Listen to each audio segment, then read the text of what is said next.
all beef patty, special sauce for the cheese, pickles, onions on a special cheese.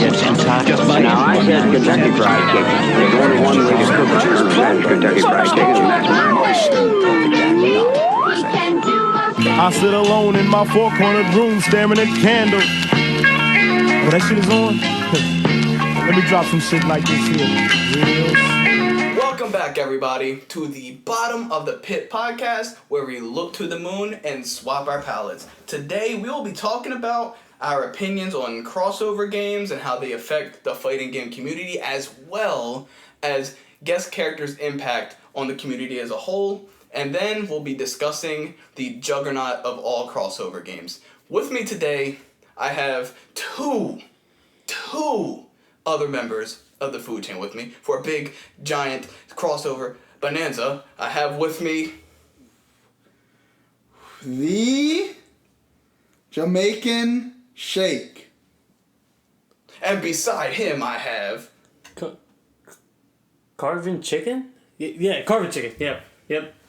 the Jamaican Shake and Carvin Chicken. Thanks for coming on, guys. Anytime. Great name, by the way. No problem. You really are acting weird, huh? Great name, by the way. Oh, okay. Anyway, we have kind of a lot to cover today. So we will hop right into it.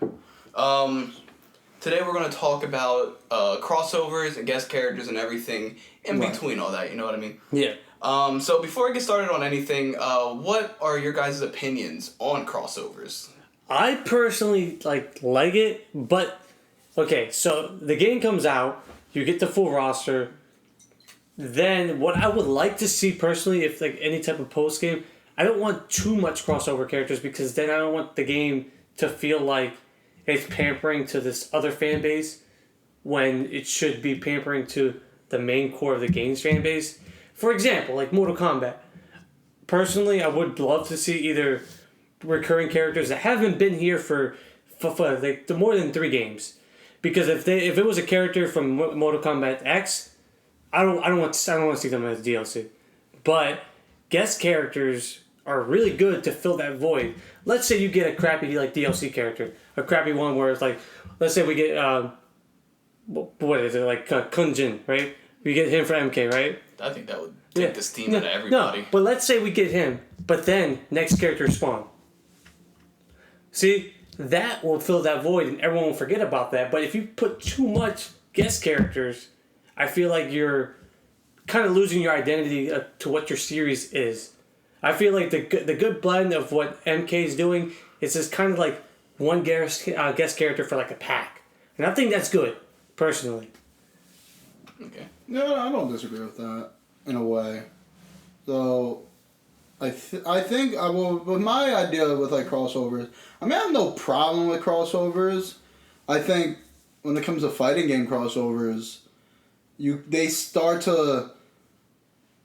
I think my biggest pet peeve with them is that not even so much that like unnecessary like guests or stuff like that. So a lot of times they focus on the one that's more popular. Yeah. And it starts to become less of like a crossover and more like a... Can you give us an example? Featuring, like, the most recent Marvel's Capcom game. Marvel's Capcom Infinite. Infinite had annoying as crap, too, because the character selection was unbalanced. Because for some reason they were like, let's do one more Marvel character, not one more Capcom. And you saw it, too, with the color palette. That doesn't make any sense at all. That's annoying when it's just like, hey... We have this character, but we're gonna put like 8 Marvel characters and like 2 Street Fighter characters. When it should be balanced. Like it should just be balanced. Like we're talking about an accurate crossover game. Like a 50-50 split. If we're talking about guests, I mean, I think guests are cool, but I think they just have to fit in a way. Yeah, I think you can't have like weird things to like. I think one of the most effective is like for me was like Darth Vader and Yoda and SoCal. Okay. See, that makes sense. Yeah. I think that was like a really cool thing to do. But like if it were to be like honestly to me, Ezio was like weird. Really? I thought Ezio was weird. Like I think it's mostly just weird to me. Like I don't think he was done as well. Like it just felt weird to me. It's very interesting you say that. Like, it felt weird. I thought he played cool, but it was just like, this is Ezio. Right. And it was just like weird to me. Well, the timeline. I think Geralt was the better. You think so? Yeah. Well, the timeline between Ezio's game and Soul Calibur game was, I think, maybe just like 100 years. You know what Yeah, I think it might probably. be? I think what it is, and because I think Geralt works just because he's a swordsman, he fights. I think the difference. is true. I think the weird thing about Ezio is he's an assassin. Yeah. He's not supposed to be prominent. You're That's a- supposed to be that's a under the good point. shadow. Yeah, he's I really think not that's like a why. fighter. That's true. I think that's why maybe throwing you off. Yeah, I could see something like Right. that. I don't think, I will say I think Soul Calibur has peaked at Darth Vader and Yoda. You think they And haven't- Apprentice. I don't think they've been able to beat that. I think that was cool Not even because Garrett? I don't think so.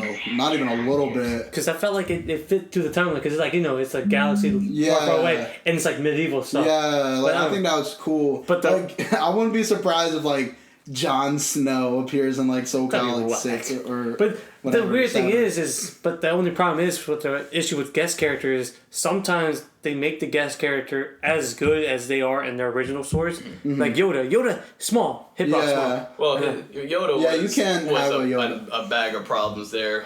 Oh, completely with his size and reach. Yeah. Reach was small, but his size was also small. So you Yeah. couldn't hit him, and he had all these weird shenanigans where he's Yeah, jumping he like around. jump up in the air and so you stuff like couldn't that. combo him because he'll be midair if you hit him. That's Yeah. another good point. I feel like if you're not accurately representing that guest, like don't put him in. Yeah, especially if it's gonna break your game. Don't do it. Yeah.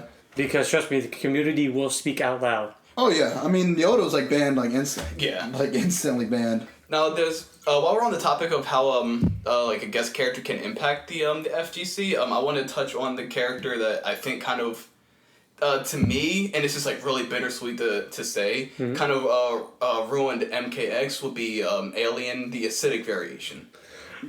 I know that was a hard See, now here's my Yeah, thing yeah. with when it comes to like FGC is that I don't think a character inherently being a guest is what affects FGC. Right. I think it's just how good that character is. Like that character, like someone like what made Acidic Alien so good. I think if it just weren't Alien, but he had the same exact things that Like if Acidic Devore Alien had it did, or he something. just exactly it just would replace that. Like I don't think a guest character being a guest character per se really has anything to do with the FGC. I just think it's like what might come with the guest character.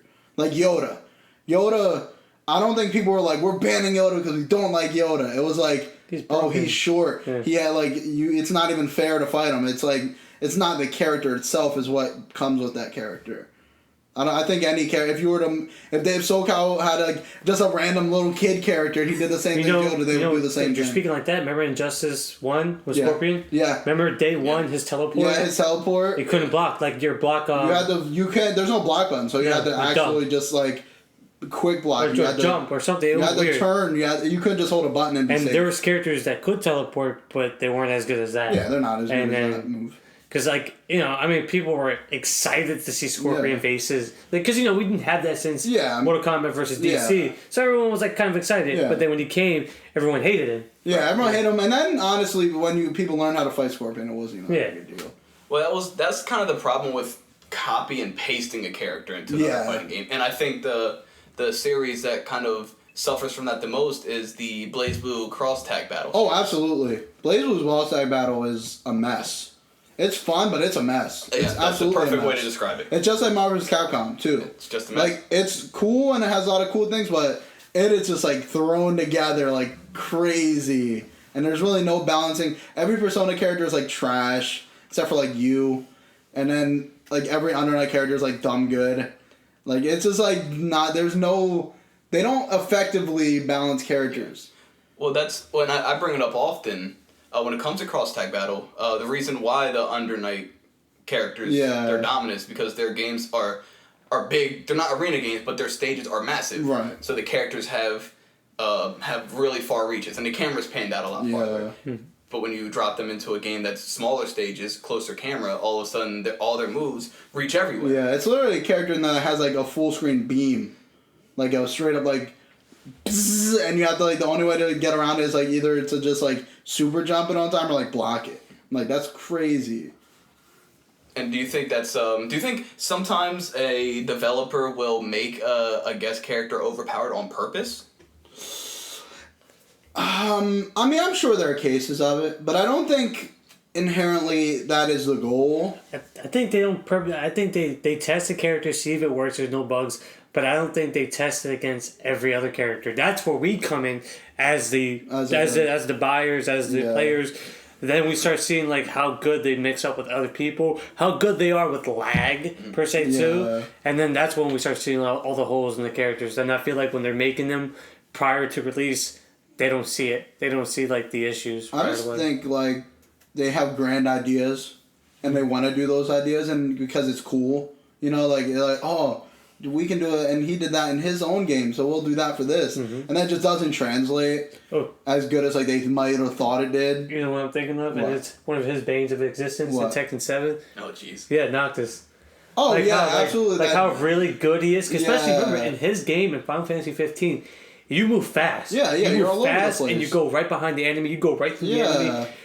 And then the developers were like, let's just do that for the fighting game. Exactly. And it didn't translate how it should have. Yeah, and it doesn't translate well. I don't think, like, they're like, we're going to make this character the best character. Like, honestly, I think that happens more with, like, babies. Like, characters that are, like, more important. Like in the game itself. Like Scorpion and other characters. Exactly. Stuff like that they're like, this character is going to be pretty good just out the gate. Right. Because even in Street Fighter V, the case couldn't be any different now, but Ryu, when the game first came out, was super good. Yeah, it was dumb good. And then they nerfed him into the ground, which seems to happen too often than it should. It's just effective. Like, they get mad, they're like, oh man, we got to do something about this character. Everyone's complaining about him. Let's just jump on him. Yeah. Tekken 7 was doing a great job. They had a good theme going, and I think they should have stuck to it. But I'll bring it up to you guys. They are obviously a prominent fighting game. Obviously, one of the most famous top two. It's like Street Fighter and Tekken, right? Right. And then they brought in Akuma from Street Fighter. Yeah. Great. It was awesome. Yeah, Everyone loved him. He was part of the story. It was really cool. I mean, the most legendary guest character ever. Yeah.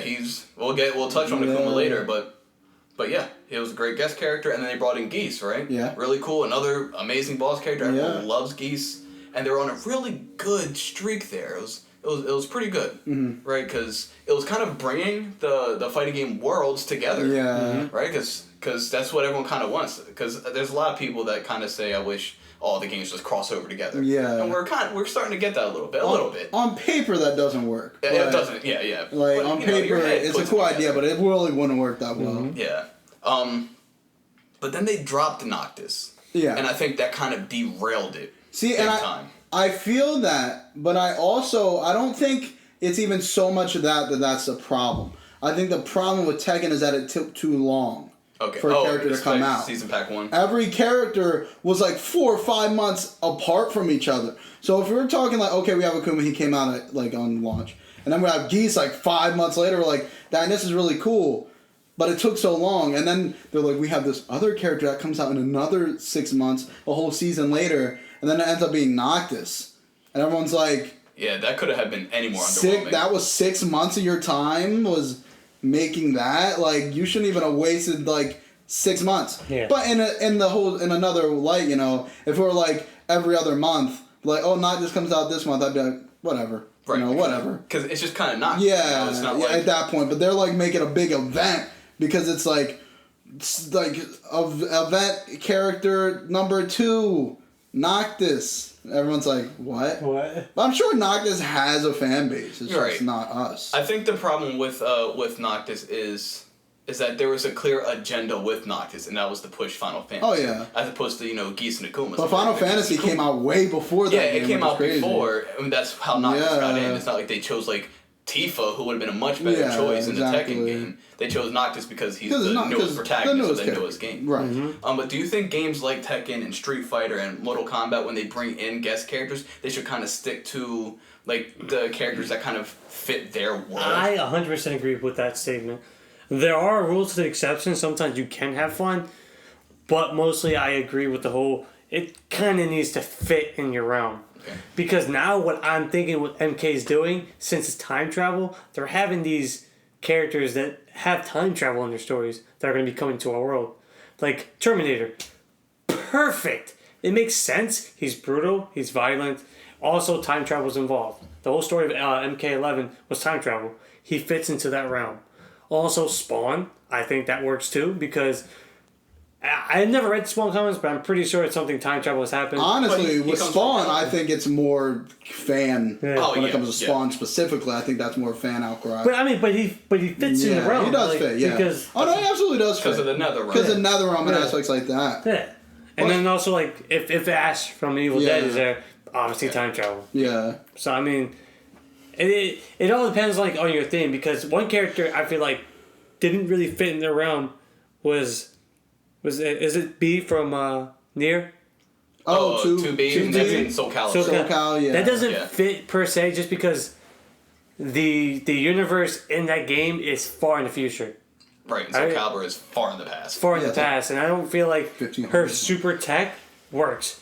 I know people will say like, what about Star Wars? Star Wars is space fantasy, and it's kind of like it's really weird. It's like knights with like lightsabers. That's a really Yeah, odd They don't even touch her. I mean, Yeah. They like, didn't touch her in the series. the Empire deadass just like space Nazis. Yeah. Like that's deadass. but definitely 2B doesn't fit in that world at all. Also, personally. 2B's very anime. She's Yeah. very anime. So like a game like SoCal where it's like very real And looking medieval-ish, people, yeah. like it's like I have this big-eyed anime girl, and I'm just like, what? It's like, are you sure?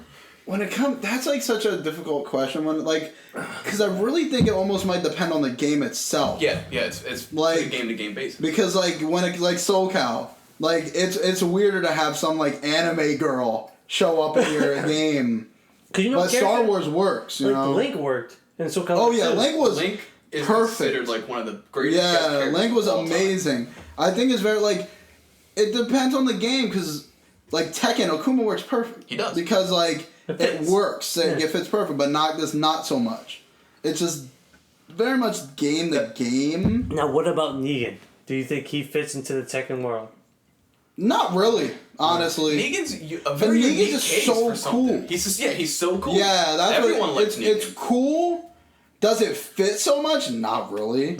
But it's just like a cool thing, you know. Like that's why I'm saying I don't know if it really you need to fit in some games because Tekken is very open too. Right. Like you can have a future character like flying around, or you can have someone who's very much a realistic character. Like it's a little bit more open than other games. Yeah. Like I wouldn't have like I mean don't get me wrong. I think Negan would have fit in like MK better. Yeah, that's what a lot of people were saying. But like I wouldn't put like Jin in Street Fighter as a guest character. No. Like that would just not work. It just would look weird to me. Like I don't think it would work as well as Negan or maybe like I don't know, like Leatherface or something. Do you think it comes down to kind of like a charisma thing? Like Negan's a really cool, Yeah, it charismatic could be. character. He's his on-screen presence in the show, which is what they base his Tekken look off Yeah, of. yeah. No one has a bad thing to say about that. He's really good in the comics. And there's a lot of Walking Dead fans out there. I'd say There there's is. more Walking Dead fans out there than there are Final Fantasy fans out there. Probably. Which is why I think Negan got much better reception than Noctis. Yeah. And I think also it kind of comes down to Noctis being a little bit on the easier side to use Yeah. compared to Negan. 100%. Mm-hmm. Negan's also cooler than Noctis. Negan's so it very really just comes cooler down than to that. Noctis, yeah. Like he's just cooler. And I think it was such a big whiplash. Yeah. That- People just couldn't believe it. They're Right. like, what? Because like in Final Fantasy, right? People may have been playing Final Fantasy and they would have Right. said something along the lines of he'd be really good in Soul Calibur or something like Yeah. that. But no one was watching. Nobody was watching Walking Dead and going, "Wow, he'll be really cool Yeah. in Tekken." Or Yeah. even they weren't even going, "He'd be really cool in Mortal Kombat." Yeah. No one even thought of him as a fighting Honestly, game yeah, character. Nope. it's true. And I think that could be where it comes from because he didn't do a whole lot of fighting Yeah, that's in true. Walking There's Dead. a lot of shit talking, basically. whole lot of Honestly, shit yeah. talking. And he just had a presence. Yeah. Yeah. Yeah, I just think it gets very much based on the game itself, whether it needs to fit or not. If you're really fighting for that time frame, you're like, I want every character to look like this and act like this, and I wouldn't expect like Future Man or like some like I wouldn't expect like a silly character in MK, like Right, some that would character who's be like I don't kinda know, like weird. Bugs Bunny, like in MK. Or everyone wants Shaggy. Or Shaggy, yeah. I want Shaggy because I think it's funny, but it wouldn't really work. No. It won't work because then you would have to kill Shaggy. Exactly, because it wouldn't work. Because that's the part that gets most companies that Yeah, they're MK like, approaches. You You're have not to be able to killing kill my him. character, yeah. Yeah, that's the thing. You're not going to kill my character. Yeah. It's like my character can kill other people, but you're not going to kill my character. And then you get MK versus DC. Yeah, and nobody wants another. Yeah. No one wants that kind of MK versus DC. Exactly. I feel like now with all their experience, they could make a better one. But that's for a later topic. Right. For now, I wanted to ask you guys, and I didn't send this in the questions, but it's just something that popped through my head involving MK. Because as everyone knows, MK is my favorite fighting game. But another aspect that I really enjoy, that's another one of my favorite things, is horror movies. Mm-hmm. How do you guys feel about the presence of horror characters in Mortal Kombat as that's where they are? I think it works. I mean, that's probably the best place for them. Just because of the different dimensions, the different realms. I think it fits perfectly. Then you see the characters, they don't stick out in a bad way. Right. I saw, you see Leatherface. Oh, he could totally be from Outworld. Yeah. Yeah, he could be like an Outworld. Yeah, Jason. Definitely another realm. They called him Revenant. Yeah. Honestly, I don't. When it comes to the horror characters, I don't even think it really matters about the realm because they're all from like Earth realm. Yeah. Right. But they can fit in there. I just think it's tonally they match. Yeah. Like a movie where literally it's about that character murdering people in a game that's about murdering people. And they get just murdered works. all the time, Yeah. those characters. It works. There's no It's a complaint. perfect fit. Yeah. There's no complaint from whatever companies own the IP because Yeah. I'm like, well, this character's brutalized people and has been brutalized That's by what other people. we've killed Jason 10 times. Yeah. Like, who cares how he dies in this game? And Like, he comes back. yeah. Like, I just think it works inherently. They're just similar tone, similar everything. So it's really like not even a guest character at that point. Right, and especially with the way that MK kind of handles it. Yeah. What they call, Jason, they say Jason's a Revenant. Yeah. And MKX, Revenants were, a big deal. They Yeah. come from Netherrealm, they're brought back by like Exactly, Quan yeah. Chi, and that's what Jason is. And with Freddy and MK9, they created a whole new realm Right. just to accompany that one character, and then they keep it. They kept it. They kept that realm. Yeah. And now, in the canon of that story, Freddy exists. Like, Freddy's an MK character. Yeah, he's a dream realm. What do you think is like one of the biggest challenges when adapting any guest character? Oh, 100% how they fight in that game.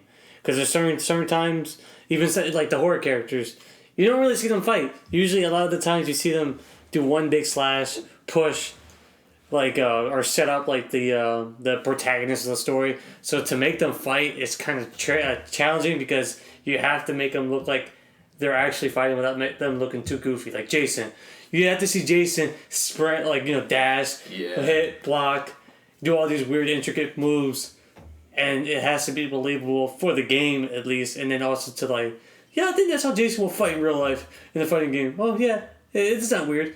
Like Alien, I don't feel like it was that difficult because Alien just did a lot of lunging and stuff like that. It's kind of easy to do like animalistic characters. I think Alien is probably like the most boring character they've done when it comes to guests. Yeah, that breaks Like, my heart. I think it's really exactly what you would expect. Yeah, just a bunch of jumping. Yeah, like It's just big. like slash tail whatever, like acid spit. It's just like pretty basic, I think. Alien's like one of my favorite horror characters, and even I was like, I hope they don't bring Alien into MK. Yeah. Because you don't have to use your brain at all on how to. And they adapt kind of Alien. like pulled a fast one, which was even worse. Was like they were like, oh, it's like a Tarkatan, but only for like one variation. And he has one. And it's like one Tarkatan move, and I'm like, oh, that would have been way cooler if you went all in with that. Like a true Baraka. Yeah, like a Baraka Alien mix would have been way cooler, but they didn't do that, of course. But yeah, I pretty much agree. I think the hardest part is making them believable. Okay. Like making them fight like how I would imagine them fight, like with Leatherface, I'm like, oh, yeah, he's just gonna swing his chainsaw wildly Right, he wouldn't half do the no time. crazy martial arts. Yeah, he's not gonna be like flipping the chainsaw all around. That would be really funny And to see. Though. Same with Predator. Like Predator uses all his gadgets and stuff. Which I thought that was really cool. Like, Predator, make him I love Predator. Like make him a tech based. Yeah, like I think that's perfect. cool. Like that's very believable in how they fight. I think that's really like if you have a character like Jason and he was like flip kicking, it just wouldn't look cool. Honestly, it would look weird. Kicking at all. Yeah, it would just look bizarre. So Don't. I think that's their hardest challenge. And then making it balanced. Yeah. That's like frame data, damage, and all that stuff. The only kick move that Jason does that doesn't look really goofy on him, in my opinion, is like his big boot. But that makes sense That for his wooden- character, yeah. Yeah, but his other kicks look Jason's kind a of big weird.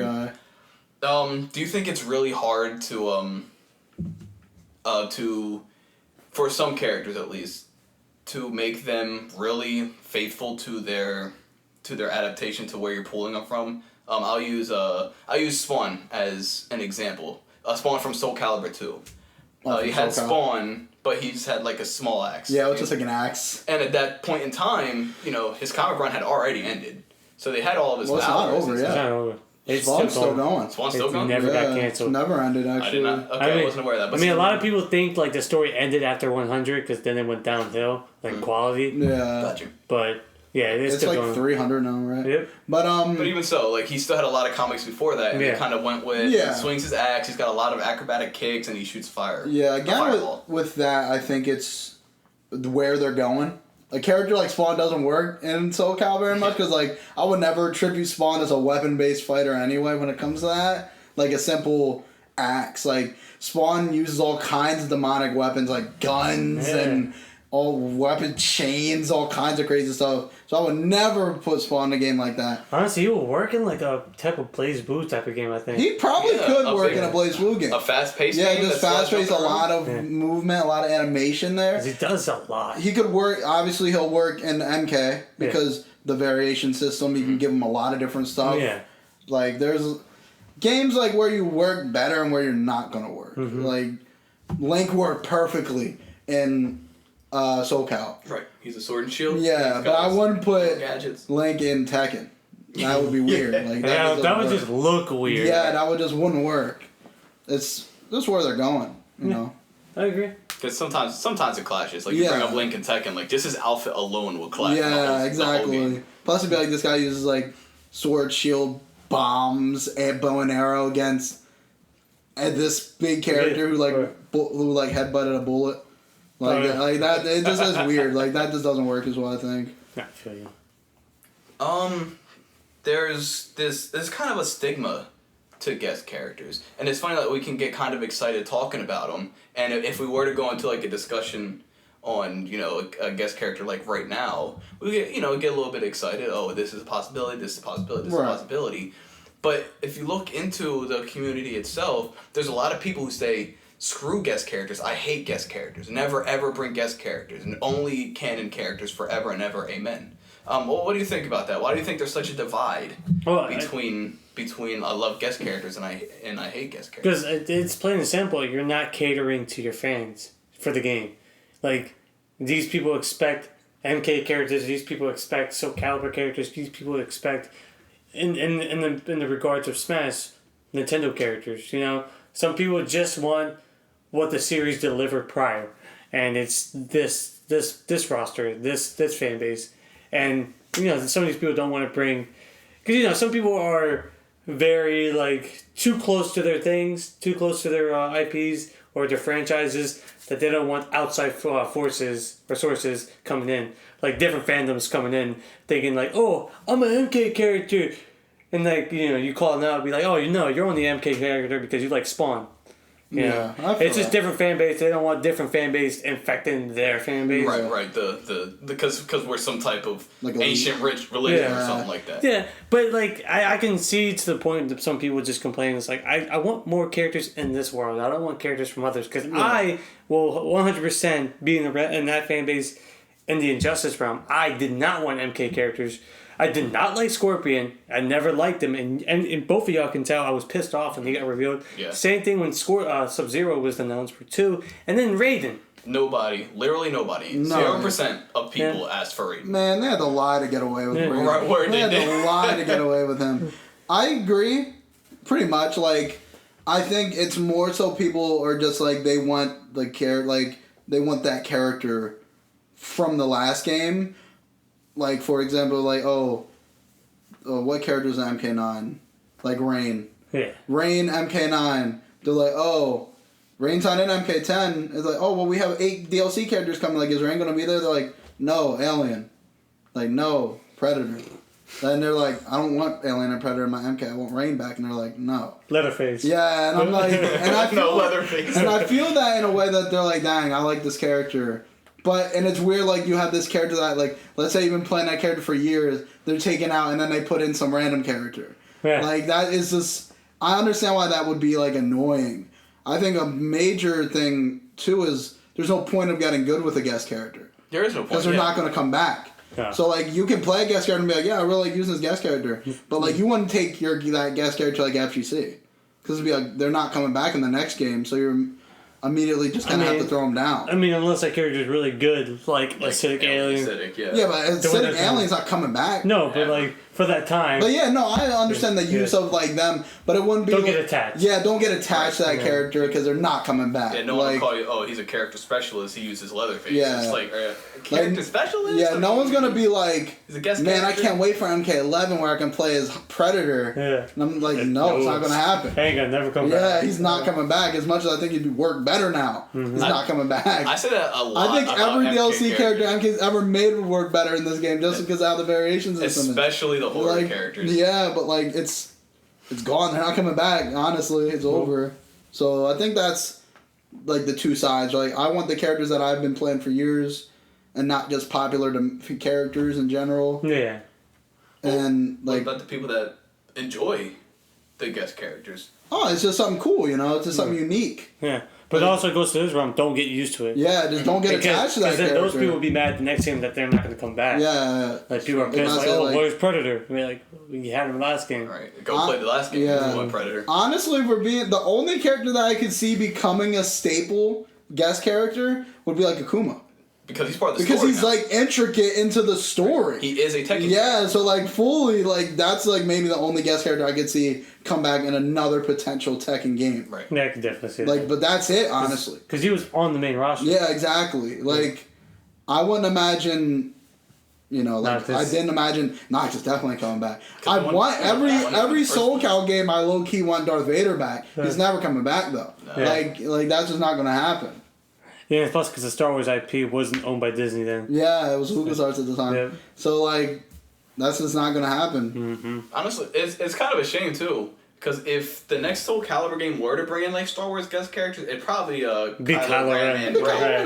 Absolutely. Right now. Yeah. Which kind of sucks, because Kylo Ren, he's cool. Yeah. And I'm not going to touch on, like, the story aspects of Rey, but she hasn't shown off a lot of abilities yet. Nah, not yet. So she'll kind of just be like another swordy girl, you know what I mean? It'd be like the most basic lightsaber you could think of. Yeah. Yeah, and if she showed off more powers, I'd be like, okay, you know, I don't like her as a character, but she could play well. Yeah, exactly. She might as well be just like Zwei from Soul Calibur 5, you know? Nothing too intricate. Yeah. But I'm happy you brought up Akuma because it kind of segues pretty nicely. We can talk about Akuma a little bit first, though. I'll just tell you guys. Akuma was a secret character, I believe, in either Children of the Atom, either Children of the Atom or Marvel superheroes. Right. But he was like a super I think Children of the Atom was first. Yeah, he was like a hidden character. Because that's kind of how Akuma was before. He was always like a hidden secret character. You had to give it your all for Akuma to come to you and challenge you face to face and get an epic struggle, an epic clash of power, and then you defeat him, and that's it. You just can tell all your friends that you've defeated Akuma. Mm-hmm. But that's kind of goes to say that might be one of the first crossover experiences a lot of people have gone through, that have seen and played through, and it was the spark of the Marvel vs. Capcom series. Yep. Do you think that's real significant? Do you think any other character in history could have pulled off something like that? Well, the fact that character has been a guest character, not in just one, but multiple different franchises, shows his vitality to the whole fighting game community and how much he is loved, adored, and admired, and feared to some in the fighting game community. In the fighting game world, I think he's a prominent character because everyone loves him. He's a badass. So what you're saying is Akuma is the best fighting game character of all time? I'd be probably the most beloved, one of the most beloved. I won't disagree. Probably the most powerful if you get rid of all the literal gods that the BlazBlue series. Yeah, stuff like that. Yeah, I mean, Akuma literally punched an island and it sank into the ocean. But yeah, but no, I definitely agree. Yeah, Akuma sparked literally an entire franchise. Yeah. Literally, and just by him being Denki, just yo, I'm Akuma, my straight up model from Street Fighter 2. I'm here, and then everyone's just like, what? And then they just kept bringing him back for some reason. I don't even know why. But I think it's just Akuma's cool. Inherently. He's just cool. He's just cool. And he's balanced, and this is why He's like a masterfully balanced he's character. the one of the most balanced character. Yeah, he is extremely powerful, but he is so easy to beat. Yeah. Or he's a glass cannon. Yeah, I think like he's usually on the higher end tier wise It's because usually really he's good. good. Yeah, if you're good with But it. like you can take Akuma out with like 4 hits Right. sometimes. Yeah. Against an inexperienced Akuma. Yeah, it's a wrap especially for you. MVC 3. Oh yeah. Yeah, like you So can. if you're going to X Factor to Akuma, I mean, which is like really the only reason people use Akuma is this anchor X Factor with him Yeah, because he does 100%. literally like A good- 75% combos and like nothing. Because if you get hit, But you get hit, You're done. in that NBC, it's like a wrap. Yeah. It's like a wrap for you in like 2 hits, honestly. We've seen Justin Wong bring back whole games Oh, with absolutely. Akuma in Yeah, MVC3. X Factor Akuma, it's a wrap, honestly.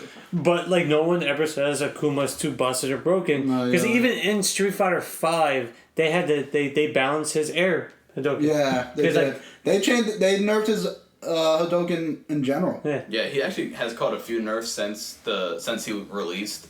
Yeah. People do consider him really good, and he's always kind of been really good. But no one's complaining. I would never say he's broken though. No. I think that's what's important. He's just good. Yeah. Being on the higher end doesn't inherently mean you're broken. No. I think that's like what's important because Akuma, he could be if they were like, let's make Akuma exactly as strong as he is in this game. in Super Turbo. And in this game, it'd be like a one shot sure you. Yeah, because all you have to do is legit just you have to hit him. If you're a good enough character to like break guards, to break his defense, you can defeat an Akuma character. literally. I think it's funny that Akuma in games is a lot of times like kind of short. Yeah. Because like in the one movie that he's in, the animated movie, he's like 10 foot tall, and he appears over Ryan, and Ryan's like, "Where are you, Akuma?" And he like shows him, he's like, "You're not ready," and then just leaves. Like, I think that's just crazy that they wanted to, that they like changed him so much for that game, for the game incarnation versus like what he actually is.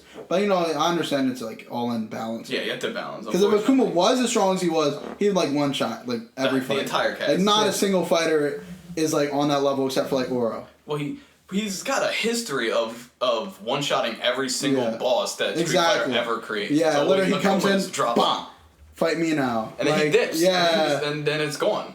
I think that's really why he stands as a great like just guest character and a great character. Is that first of all has a moral code. Mm-hmm. He's not dishonorable. He's not like a dick. Like literally, if you're sick, he's like, "I'm not gonna fight you because you're sick." That's Right, pointless. against Gen. That's a waste of my time. Like I'm not doing that. So it's like they're just attributes that is in his character that everyone kind of likes.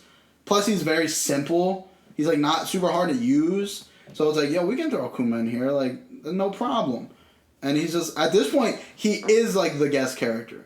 Like if Akuma shows up in your game, it's almost like, oh wow, like Akuma's in here now. Right. Like you made like that guest. Like He's he's kind the of guest like character. a VIP. Yeah, he it's is. like, oh the shit, we guest got character. Akuma. He was in some like a mech game, like in like on the Super Nintendo or something or PlayStation 1, and it was literally some just like Japanese mech game that Akuma showed up in as a giant mech That's for no reason. That's great. That's like for no reason. I'm like he stands out. I think at this point right. because of that, and he wasn't even in Marvel's Capcom Infinite.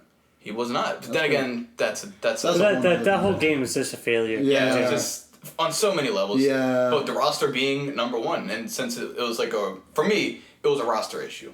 Yeah, That was a roster absolutely. issue for Because me. a lot of people actually think that's like the best gameplay has played. And I kind of in agree. years. I like it. agree too. I liked it a lot. like the gameplay a lot. It's just like that roster's trash. The whole thing, and it was Trash. missing key characters. Yeah. We don't have to go into the whole X-Men fiasco, Right, but it was yeah. missing characters like Akuma. Yeah, exactly. Akuma. It's like, I'm sorry, but Akuma doesn't get left out of Yeah, the not a MVC Marvel series. vs. Capcom game. No way. He's not allowed to not be Literally, there. It's he's like the you reason have it's no there. MVC For without real. Akuma. Right. Mm-hmm. No, 100%. Yeah. Okay. Okay, so nice segue, I suppose. Now we're talking about the MVC series. That's another powerhouse. Yeah. In the crossover series, and it's almost like we just talked about the history, so it's not completely random. Like it kind of just Yeah. formed. It did kind of just form over time. Yeah, but the concept is kind of random. Yeah, so it is. If we put Capcom against Marvel, of all things in the world, of all Yeah. things there's other games, but Capcom versus Marvel, it's like, why? We know the why. But Yeah. it's like if someone just were to look at it now, it's like, why Capcom versus Yeah. Marvel? Or Marvel versus Capcom? Honestly, I think it's just because the game was just developed by Capcom, Mm-hmm. so it just kind of fit. over time. I mean, if you really think about it, the only one that's like the only games ever made like from the ground up are like MVC 3 and Infinite. Yeah, that's true. Like MVC 1 and 2 are definitely just sprites thrown together from other games, like, and just kind of like built. Remember that Marvel game we just fought? That's true. We just played those old. Yeah, remember the 1v1 one? Yeah, they use the exact same sprites in MVC 2. Yeah, Marvel. They're just small. Marvel's Capcom 1. Oh, no, Marvel Superheroes. Marvel Superheroes, X-Men. Those are sprites. Street Fighter Alpha. There's random other like Capcom games here and there. It's literally just essentially just a bunch of different sprites thrown in. Like Morgan's sprite is trash. It's trash. That's the worst sprite. MVC 2. It's so bad compared to like some great sprites in that game. Which is weird because Felicia's also in it, and they're from the same game. Yeah. So I don't know why Felicia looks so much better than Morgan. Maybe Felicia was taken from like 3 Darkstalkers, like a later Darkstalkers or something. But yeah. But Marvel's Capcom 2 is it's a massive crossover game. Yeah. It's Marvel's Capcom, but it takes from so much from each of those sides. It's like a big giant crossover. Yeah. But that game is a fucking mess. Yeah, I hate Marvel's Capcom. It is a mess. It's janky, and it's weird, but it's really fun, and it is like revered. Yeah. It's on people's like top 5 fighting games of all time. Despite it being probably the most unbalanced game ever to be made and to ever will be made. I don't think any game will be as not like accidentally unbalanced as much as MVC 2. Not a real big game. Yeah, like an indie game or something, maybe, but not a game like that. But why do you think it gets away with that? Any other game that's that way would get shit on nowadays, but not MVC 2. It's so charming, dude. Besides some of the bad sprites, but most of the sprites are fucking adorable. They're beautiful. They represent the character really well. And it's just really fun. It's a type of game legit you just play with your homies with. You play with a group of friends or like your brother or your sister or your dad or something like that. It's just so much fun because you'll build the most random team from characters that you know and in all the publication history will never ever team up. But you have that one moment in that game where you can do that. And it's just so much fun. It's just colorful. And I have a soft spot for sprites. And just sprites look good for some reason in that game. And it just, I don't know, it feels fun. And, Iceman all the way. I think it gets away with it just because of the time it came out. Okay. It came out in the budding era of FGC. FGC was barely a thing at that point in like the early 2000s. It came out in the mid-90s, right? MVC 2 I think was like 2001 or 2. Yeah, really? It was in the 2000s. Yeah, it was a PlayStation 2 game. God, that felt like a 90s game, bro. Yeah, it played like a 90s game. And it played like one, yeah. I think it just came out at a time where that game it wasn't focused on FGC. Yeah. That game was not made with FGC in mind at all. It wasn't made just to make that game and make money. Yeah. Like, do what you gotta do just to make that profit, Yeah. And at this point, people still play MVC, but you can't go back and patch it. You can't change MVC 2. Well, any game that's in the PS2 era or Xbox era, you can't patch. Like, you can't change it anymore. Because when it came to PS3, even if you could, you can't. Yeah. Because it's long standing now. If you're like, oh, we're gonna make patches for MVC 2, they'd be like, don't. Yeah. Don't even do it. There's no point. Like, people are so used to MVC 2, they know exactly what to expect. Don't even touch it at this point. It's just its own thing. It came out in its own period. There's no reason to change anything. So I think it's really just the time it came out. Because if MVC 2 were made now, in this current era, no way. It wouldn't even get off the ground. Well, because the fighting, like, the tournament pros were, like, trash. It would, yeah. It would be the same teams, and it would just be blatant brokenness all over tournaments and stuff. It wouldn't even be, like, a fun thing to watch. Right, it's got like 50, 60 characters in it. Like 7 of them are like viable. Exactly. So it'd be like pointless to even come out now. But since it came out not appealing to FGC, it just kind of did its own thing, whether it was broken or not broken. It just did what it wanted to do. Mm-hmm. I mean, and to take a small tangent there, you can kind of tell the games that were made before the FGC totally took form because they were kind of unbalanced, but they're really fun. Right. Honestly, I think a good just example of that is Street Fighter 4. I think Street Fighter 4 was it came out before the FGC was there, but it was tiny. It was before the breakout, but over time, every new edition of Street Fighter 4 appealed to FGC more and more. Yeah. And literally, like, vanilla Street Fighter 4 is, like, there's balance aspects, it's small roster, there's not as nearly as much crazy tech, only one Ultra. It wasn't as fun. It wasn't that much stuff in it. And just over time, like, more and more things that came out to appeal to FGC. Like, more variation and more character, more Ultras, like, new things like Red Focus and things like that. Like, additions were added to make it more FGC, like, viable versus vanilla Street Fighter 4, which was just at, like, the budding era of FGC. And it's weird that it was Street Fighter 4 that kind of made it grow, because during the time between the 10 whole years between Street Fighter 3 and Street Fighter 4, MK was releasing games. They're in their 3D era, so they might as well have not been releasing games. But Tekken was also releasing games, and they were pretty good games. You had Tekken 4, Tekken 5, was great. Tekken 6 was great. Yeah. And I think Tekken 6 came out after 4. Oh yeah, I think we talked that about was the this first before. game after 4. But you're right. Like a year or and something. Street Fighter 4 came out. Right. But those two were doing things, but it was still floundering. The FGC was still floundering. So Street Fighter 4 must have tapped into something that they weren't.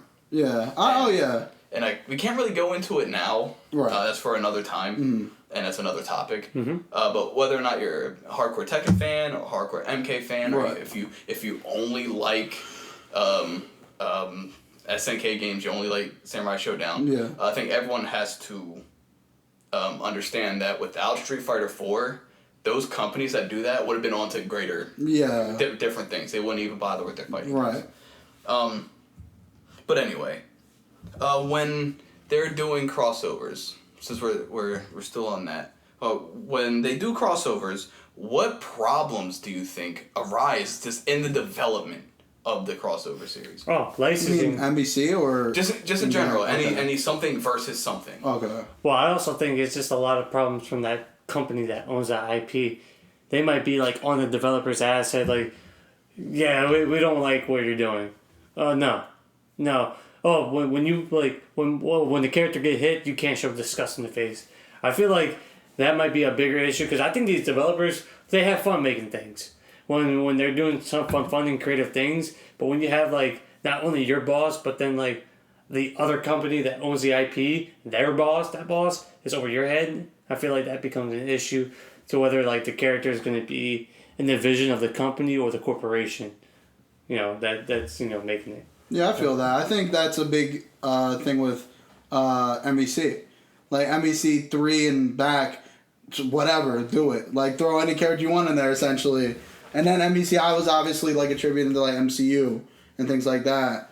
So, like, half the roster, like, just like Avengers and stuff like that. And instead of crazy characters like Shuma Gorath or, like, at the time, Dormammu or Spiral. Or any Spiral. No, not Spiral. Marrow. Whatever. They're both in NBC. Yeah, they're both. But were they Capcom or Street Fighter? They're Marvel. They're Marvel. They're Marvel, right? Yeah. Like characters like that, you don't get. You just get like Black Widow. Or Gamora, right? Like a Rocket Raccoon, which I mean, came out in NBC, but then they added Groot with him. Oh, so yeah. like they like were like MCU. Like, because Disney was like, you have Rocket Raccoon. You can't have Rocket Raccoon without Groot now. Because Groot is like you one need of those Groot now. characters. Yeah, like, so they're like, I guess we got to put Groot with Rocket Raccoon and stuff like that. So I think when it came to before, when it wasn't as popular, the characters, it was less lenient with licensing, it was just like, Capcom was like, hey, can we use like some of your Marvel characters? They're like, what are they doing? Like, oh, they're fighting. Like, all right. But now that it's backed by $1 billion industry, they're like, you better not ruin our characters in this fighting game. Yeah. Like, you got to make them viable so that they don't ruin our $1 billion industry. Which is like such a negative like input, or like just a way to think. I'm like, you really think a fighting game is going to ruin your character? Like, it's only going to promote that character because everyone wants to play as that character. Right. It really doesn't matter how good the character is, because who aside from like really hardcore comic fans, knew who the hell Rocket Raccoon was Honestly. before MVC3. Honestly. I didn't I never even even know. heard of him. I never heard of him. Yeah, I didn't even know about him, honestly. I'll be 100% honest. Yeah, same here. Not at that time. Yeah, I didn't know not at about that him. time. No one knew Yeah. him. And then, Guardians of the Galaxy came out, and a lot And of now it's Raccoon like- fans, including myself. I love Yeah. Rocket Raccoon. Now it's like, what are you doing with Rocket Raccoon? Like, before it was like, yeah, you use Rocket Raccoon. Whatever. We don't even care about Rocket Raccoon. It's like- And then they're like, oh, Rocket Raccoon Is he gonna have a group with him? $1 billion movie. It's like, no. Like, Then don't. then don't. Like, yeah, like, don't. Like, we gotta make sure that people don't get confused. Yeah, and I'm like, people are not that dumb. Yeah, I'm like, Jesus. which honestly, this is kind of a tangent, but it's in the same vein. In Ultimate Alliance 3, it started that way. Like, it started like very MCU based. Yeah. And then over time, I guess it's with, Disney getting rights and stuff, it started opening up a little bit more. Which is why I'm hoping if they make an MVC4, we'll have more back to what we're known for. I really hope so. Like, Yeah. what we're known to have. Oh, another guest character that was kind of Metal Whack Corporation. Kratos. Oh, yeah. With how, like, some of his death. Oh, yeah, he couldn't look silly. Yeah. Yeah. They never wanted him to look silly. Nothing that Like, humiliated him. Or made him look yeah. silly. I mean, Because- that's inherently Don't care versus DC. Yeah. Yeah. Entirety. Like, we don't kill our Batman. Or Superman. Yep. Not in grotesque ways. You're not in like a grotesque way. Now, do you think if a company wants to collaborate with someone for a crossover, you think they should choose who they collaborate with very, very carefully as opposed to being... like, maybe they should do their research more as opposed to just saying, yeah, we'll cross over with you. Kind of like how MK versus DC was. Well, I think in that way, like... Well, did the merger happen? No, they were still midway. They're still midway, yeah. Yeah, at that Yeah, point, that was I awesome. think that didn't work out as best. I mean, I know that game is fun, but I feel like you needed to actually see like the IP and see like does it really work? Or in your case, where you put this in my head and told me once, they should have just got the villains from DC to fight the Mortal Kombat characters. But obviously they wouldn't do that because they want their big shiny, bat symbols and Superman symbols as a headline. Yeah. Plus, I mean, we're talking about a pre-New 52, like gritty Yeah. comic Was industry. I mean, this was during like the Dark Knight. Yeah, this is like Dark Knight period. Yeah, when like everything had to be kind of gritty. Yeah, but I don't think they were ready yet. Yeah. Like, don't get me wrong, I still don't think they'd let you cut Batman in half. No. Never. But like, I think you could get away with a lot more now. Yeah. A lot more like super moves. Like maybe the MK characters don't have fatality, but they have these really brutal, like fatal blow type of moves. Exactly. So I'm like, yeah, you could definitely get away with a fatal blow. Yeah. But you couldn't literally like crush Batman's skull. Like, I don't think you could do that still. I mean, that'd be funny. That'd be funny, but I cool. don't think you could do it. Like, I don't think you get away with it. But you could get away with a lot more now. I mean, it's in any type of thing, decision in your life. Always do research prior to doing anything, because you don't want to make a product that's trash or just overall just offensive to whatever you're trying to inspire to do. Personally. Yeah, I don't think you should have to cut corners with what you're doing Right. in order to make something work like that. Crossover. Right. No. Yeah. Okay, I can respect that because you see them cut a lot of corners with MK versus DC. With the fatalities got hit the worst, but we don't have to touch on that. Everyone knows the whole problem with the whole fatality and the heroic brutalities. Yeah. But MVC did it pretty well. The MVC versus Capcom did it pretty well. What do you think they did right? The Marvel versus Capcom series. Those people when they did their crossovers. I think it goes back to similar tone. Like, Street Fighter's never been a dark game, and I wouldn't attribute even Capcom as a dark developer. So it's like, you don't have to adjust anything. Plus, they were built on one game. Like, Marvel vs. Capcom wasn't like it wasn't like Marvel Heroes, and then like, oh, we have this Capcom fighter with all these Capcom characters, and they play completely different. They're completely different games. It was more like, we have, like, you can see the birth of the Marvel vs. Capcom style from X-Men Children of the Atom, and then it gets more and more like Marvel vs. Capcom until you get to Marvel vs. Capcom. And then it's like, oh, this is just like its own game. Like, it's not MK with DC characters in it, like MK versus DC. It's Marvel vs. Capcom. It's a game. Like, it's just its own game at this point. Okay, it's its own universe. Yeah, it's its own style of game. Like when it came to MK versus DC, that was just Mortal Kombat with DC characters in it. There was no really. It wasn't a completely new style of game as a whole with MK and DC characters in it. It was this light Mortal Kombat 3D era game with some like DC characters in it. So I think that's the plus, like why Marvel vs. Capcom did it so well, is that as it formed, it just formed on one style, and everything just fit into that style. Like it wasn't just Street Fighter in this game; it was Marvel vs. Capcom. It was its own game as a whole. Okay. They Yeah, didn't I have respect to that. adjust themselves at all for it. And I feel like how MVC like worked throughout like the 90s to the 2000s was like it was a different era in fighting game. It was more bombastic. A lot of those games, like the funner games, were the ones where you could do the most craziest shit. It was a bombastic time where it's just like, look how big my blast is. Look how big my blast is. Look how like crazy combos I could do in the air without touching the ground. Where now it has completely flipped to where now it's more structured, combo-based counters, punishment, and that's where the MKs of the world are way more sought after for the fighting game community now, is because you have to be strategic and not flash like super bombastic flashy. It's like I'm gonna counter you, I'm gonna block, and then I'm gonna open you up. Yeah. And I feel like that's where the MVC worked then, because we weren't thinking as strategic. We were just thinking, let's have the dumb fun that we can have, and MVC had that perfect style where it was colorful and the sprites fit for what was happening. Because imagine seeing all that bombastic stuff with 3D models. It would be kind of off-putting instead of having it in sprites. Yeah, I think that's also goes back to FGC. You can just back then in that era, you can just make something and it'd be cool, and you can make it like crazy giant blasts all over the screen. It's cool.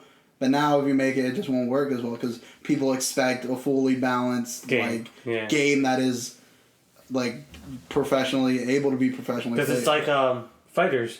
Like Fighters is in that realm of MVC, but it's so closely like looked after by the FGC. Yeah, right. So it has to it can't be too crazy. It can't be crazy, you're right. Because there's a character like Bardock who's canonically not strong, who's the best character. He's like the best character in the game, right. But I think people look for smarter gameplay nowadays, as opposed to like gimmicks. Which I don't mind. I don't mind that too, because it does feel good to know your combos and know all the ins and outs of your character, of the opponent's character, and it does feel good to person. Right. Yeah, there are plus like pros and cons to both, honestly. What would ask each of you guys? What would be your dream crossover? Like what two companies or what two IPs or whatever would be like a dream crossover for you? Two IPs ever? I mean, I'm sure I can think of like plenty if like over time. I think. I mean, the easy answer would be something like obviously like Marvel vs. like DC fighting game or like MK versus Street Fighter, stuff like that. As a whole. I guess like even if it's not fighting game related. It's not fighting game at all. Even if it's not fighting game related. Crossover. But a crossover fighting game. I would probably want Sony versus Smash Bros. Marvel PlayStation All Stars versus Super Smash Bros. Oh my god, dude, that would be wild. That would be so cool. That would be nuts. Well, that will cause a big rift and a big fighting game community. Because legit Sony versus Nintendo. And don't even mix the games. Just put Sony characters in Smash. Like you don't need to mix like any aspects of fucking PlayStation All Stars. So we'll have Smash Bros. But half the cast. Yeah, half the cast is Nintendo, half the cast is what's it called? And then you could like do add like one aspect from PlayStation All Stars, like maybe I don't fucking know. Special moves. Yeah, like the special kill moves or whatever. Yeah, maybe something like that. Yeah. Change like not really like a Final Smash system anymore, something like that. But that would be funny. Dude, that'd be wild. I also went Kiryu and Tekken. But what about Yakuza versus Tekken? Yakuza X Tekken. Yeah, Yakuza X Tekken. Which would be really dope, actually. Yeah, honestly. I don't know. There's a lot I could probably think of. Like a fighting game like Persona versus Final Fantasy. That would be cool. That would be dope. Because in the realm of like how they did the Dissidious or something like that. Yeah, something like that. That would be cool. I can think of so many. But can you think of any? Can I think of any? Yes. I mean, I'm gonna start off the same sentence. Like, yeah, it'd be cool to see a Marvel versus DC, and I would like to see that more in a. To be honest, I would like to see that more in like a, kind of like a sprite looking, just because I would like to have like Same, just the dumb fun that I had in MVC. I want in that Marvel versus Capcom, just because like you can have Superman to do like a freaking Kamehameha blast with his lasers, while Iron Man does the same thing with his like chest, his repulsor beams, like something bombastic like that. But if I was to think of anything else wild in my head... Farmville and Stardew Valley. No! That would be so cool! That would be wild. No. Stardew will win because it has an infinite clock and Harvest Moon doesn't. So. Farmville does have infinite clock. Oh, I thought you said Harvest Moon. My bad. Farmville. Well, fuck Farmville. But if I could think one, it was one I told you in one of the podcasts. It would be like... I would like to see... God, this one, I don't even know how to work. It's gotta be a crossover. No, this is a weird crossover, but maybe, you know what? Lord of the Rings versus Game of Thrones? Star Wars. Oh, that would be dope. That would be pretty dope. Lord of the Rings versus Star Wars. Yeah, that would be kind of cool. Just like, because you have magic, so like magic would be good against, the forest magic. And I think that would be cool. Like, you have freaking, like, Gandalf versus fucking Yoda or something like that. That would be cool. Or like Frodo versus Luke, or I don't know. Yeah. Or and sprites, right? Yeah. That way Even have, the like, sprites. the whole issue with the The heights, size. yeah. Right, yeah. But when it comes to sprites, people do kind of give it leniency. If a character's too short for a combo, they always say, "Oh, well, that person who's using the tall character needs to adjust their playstyle to a short character." Well, Plus, I mean, you can do a lot more with sprites. Yeah, a lot more. You can sprites. make like a small character just like their attack to have just like a bigger hitbox. Well, I mean, also you have characters that are small, so like you can do a move where it's like you slide, you launch, and then you hit in the air. True. Because I guess hitbox are different in the air or something like that Plus, too. you can add an effect to a move that'll make it have a bigger hitbox. Yeah, just like a whoosh. Yeah, like let's say it's like a tiny character like Yoda.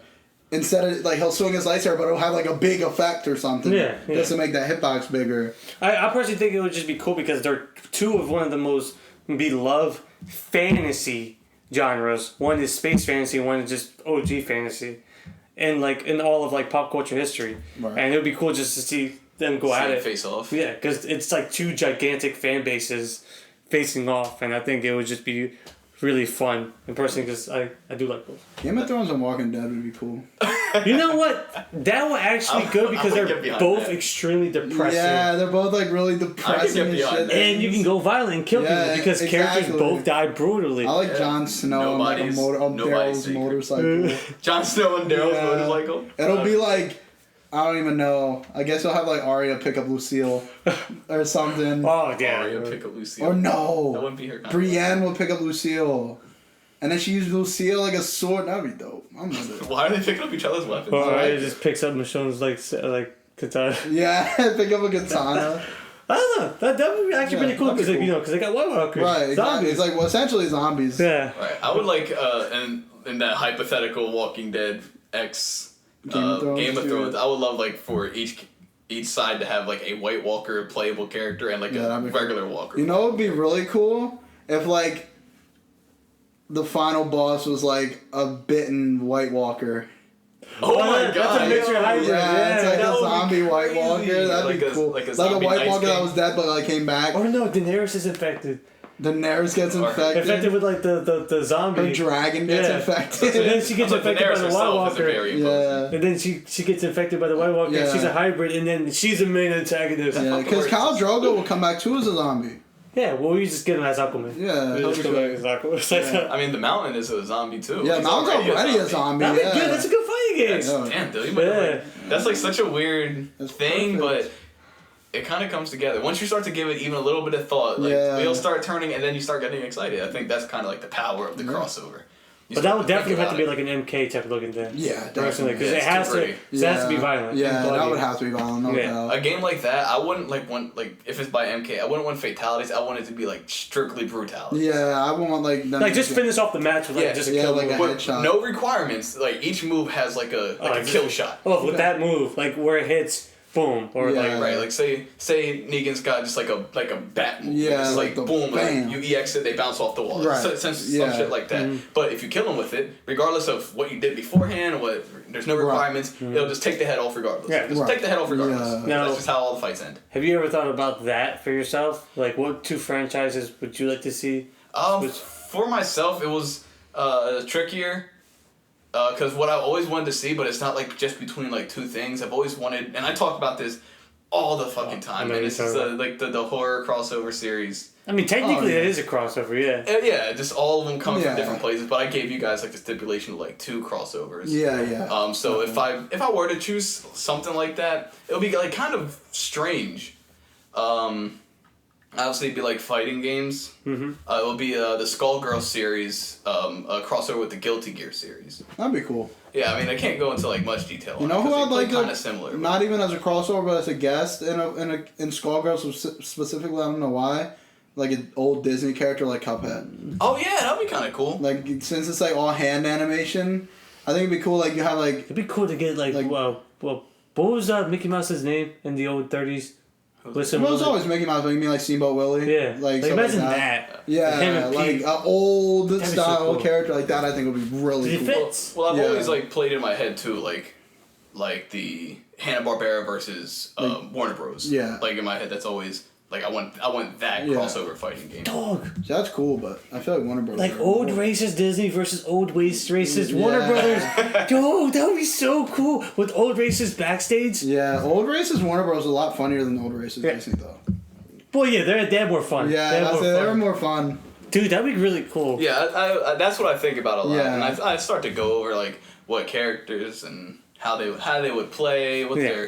their archetypes would Right. be, stuff like But a that. lot of the Disney and then like Hanna-Barbera, they're reality workers. Yeah, Yeah, that's they do whatever they want. Yeah. Right. That's why I always kind of picture those types of characters. I wouldn't, and like maybe I don't know. I try to think of like what's Hanna-Barbera and what's like Scooby Doo. yeah, like Scooby Doo and all them. Which ones would work? You know, you have, like your Fred Flintstones and your Yeah. Jetsons and all those kind of animal characters. There's a lot. Yeah. But I would have to go over it. And Yeah, there's a lot. deep thing. There's a lot to go over. But that's kind of like what mine would be. Yeah.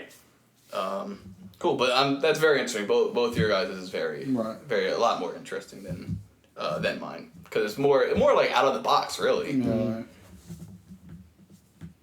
main minor 49er and like nah, I would use a scuba guy. That guy used to scare me. Yeah. Yeah, a little Scooby. Oh yeah, what was The his scuba name? guy. I can't remember. He had I think he had a human name. Was it just a human name? I think so. I can't remember. I can't remember his name. But he always used to scare me. 'Cause I think that's like the old diving suit is like a scary looking suit. Yeah. And that's like creepy looking. Especially sitting at the bottom of the Yeah, if ocean. it was at the bottom of the ocean, I'd box it. You're gonna Yeah. box this. Punch it like I'll punch titanium it. steel. Even though he can shit. move only like this fast, in Yeah. reality, he's probably like, whoa, and then like this gets cracked in the face. We're gonna take a trip back to the guest character topic. Okay. Ben, I'll start with you this time since we went with Dilda first time. Mm-hmm. If you were to choose one character to be adapted into a fighting game, who would it be, and what game would they be in? One character to be adapted in a fighting game. Yeah, what character? God. And what fighting game is it? In one fighting game. That's interesting. I Carvin like that. Chicken's character of choice. It would obviously have to be one of my favorite characters ever. And honestly, Who's not in a fighting game yet? who's not in the fighting game would have to be Gandalf. Oh, Gandalf? Yeah. I thought you said Ganondorf. I would almost say I was like, Gandalf. come on, man. Gandalf the Grey. The Gray. I like Grey better because he was more goofy and kind of always high. That was when he was alive, right? That's like he was piping the... Pipe in the pipe. Yeah. I'd like to see him in obviously it would obviously have to be in like an MVC type game, personally. Okay. It would not too spritey, but it would be something in that vein just because because he's in that, because you're a writer yourself, he was in the light magic system world.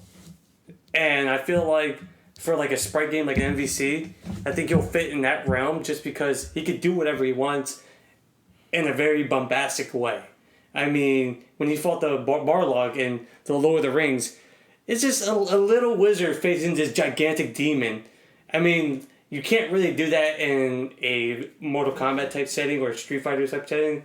It just wouldn't work like that. And I felt like his possibilities and what he can do would be perfect for that game just because it's like the old wise wizard smoking a pipe. You don't think he wouldn't do anything. And then he just summons all this crap around screen. Full screen moves, like freaking teleports or just whatever. I think, just personally, because I like his character and I feel like a lot of games do miss out on this. It's funny dialogues in between fights.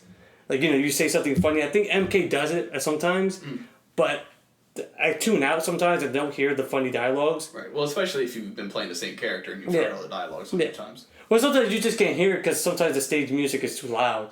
And I mean, I know in your case you don't play music, so you hear everything.